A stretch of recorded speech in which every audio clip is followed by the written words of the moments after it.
बिस्मिल्लाहिर्रहमानिर्रहीम। चंद घरेलू नुस्खे।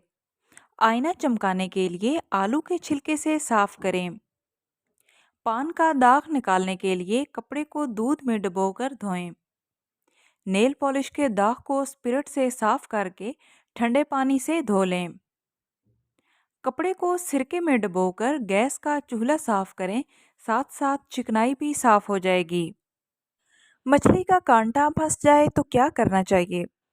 अगर हलक में मछली का कांटा अटक जाए तो नींबू का रस पीने से कांटा गलकर नीचे चला जाएगा। अगर हलक में मछली का कांटा अटक जाए तो कच्चा अंडा फेंट कर पी लें, कांटा निकल जाएगा। अगर हलक में मछली का कांटा फंस जाए तो गुड़ खाना चाहिए। कमर के मोहरों में गैप का इलाज।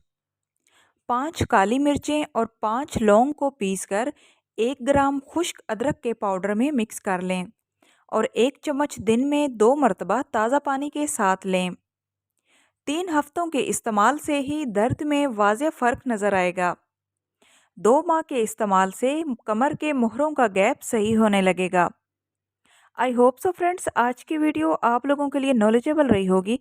वीडियो अच्छी लगे तो प्लीज़ वीडियो को लाइक करते जाएं और इस तरह की मुफीद मालूमात के लिए चैनल को सब्सक्राइब करें। मिलते हैं नेक्स्ट वीडियो में, तब तक के लिए अल्लाह हाफिज़।